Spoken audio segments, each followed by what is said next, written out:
Johnny the Romford Bull Fisher, the UK's latest heavyweight prospect that Eddie Hearn and Matchroom have signed from the beginning of his career, his pro career that is.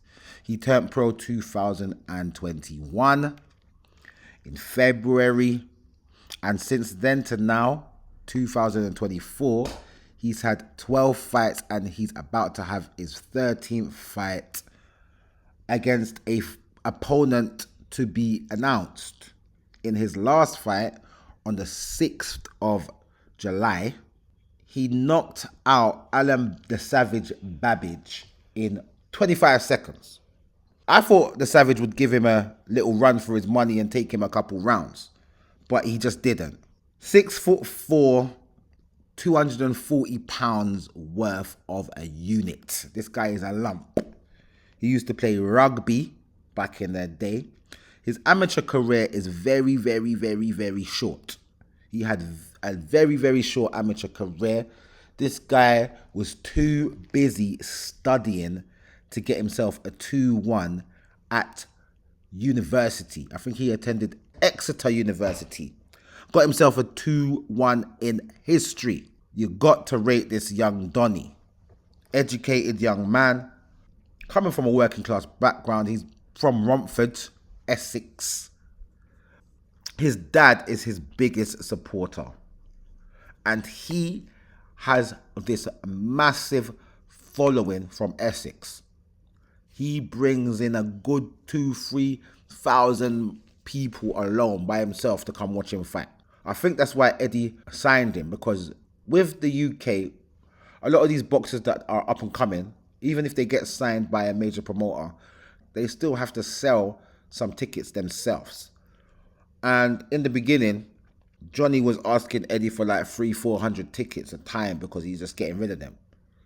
300-400 tickets, went to 500-600 tickets, went to 1,000 tickets, and now he doesn't even have to sell no tickets anymore because Eddie sees the worth in him. He says, this guy's selling tickets like crazy. I just put him on the card and I sell 3,000 tickets on his name alone.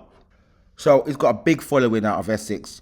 I'm very excited to see how he does going forward. Has he got the potential to be world class? We don't know. We have to see what's going on. It reminds me a lot of Fabio Wardley. He had a very short amateur career himself.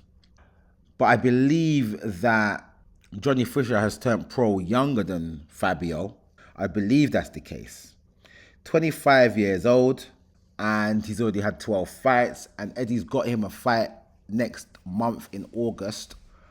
I'm very much looking forward to that fight because I'm assessing this young man as he goes along his pro career. Eddie knows how to get a heavyweight famous, and in the UK at the very least. And with Johnny Fisher, it doesn't seem to be a problem. It doesn't seem to be hard work because everyone in the UK is gravitating towards this guy. He's already got Romford on lock. He's already got Essex on lock. And now it's just spreading around the whole of the UK. Everybody wants to see Johnny Fisher fight. This is a very interesting situation. I believe he'll be coming into his title contention days when the current crop of heavyweights are either in the last days of their career or they've actually retired already, such as Tyson Furies and your Usyks and your Anthony Joshuas, your Ruizes, your Ortizes, and Dylan Whites and such like. Mark Tibbs trains Johnny Fisher, and Mark Tibbs is who was training Dylan White through his, I would say, his most glorified days. So his glory days when he was chasing the WBC champion and he was WBC silver, he was chasing Deontay Wilder, and then in turn started to chase, well, didn't chase per se, then ended up getting the fight with Tyson Fury. By the time he had to fight with Tyson Fury, he and Mark Tibbs had parted ways because of the situation when it was the pandemic, and Dylan White decided that he's going to go and train in, I think it was Portugal, and he set up his base there, and Tibbs couldn't commit to that, so they had to part ways due to that. So I don't think there was any animosity, no bad feelings, but they just parted ways for that reason. Mark Tibbs is now training Johnny Fisher. And Mark Tibbs comes from a very illustrious family of boxers, mainly his father, Jimmy Tibbs. And the Tibbses have a great training pedigree in the UK. They've got a big name as trainers in the UK. And so a lot of big time boxers gravitate towards them. So, Johnny Fisher, Romford Ball, you know when they're giving nicknames out, you know, then they expect the fighter to be a serious guy. I don't really hear many nicknames in boxing these days, but this man is called the Romford Bull.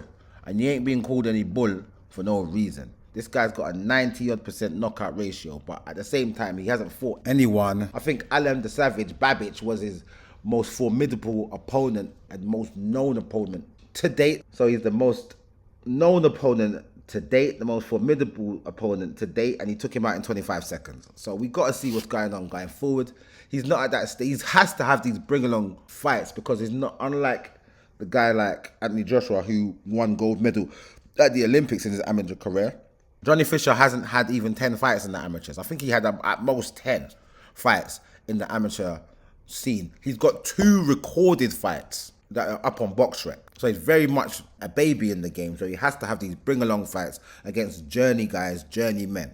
But I think he's stepping up the levels now because of the way that he just dealt with Alan the Savage Babbage, who himself got brung along by Dylan White and was, you know, seen to be some sort of exciting. He's very exciting fighter. People like to watch him fight because he's exciting.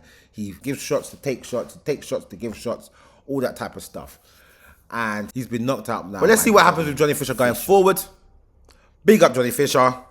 I'll see you guys in the next video.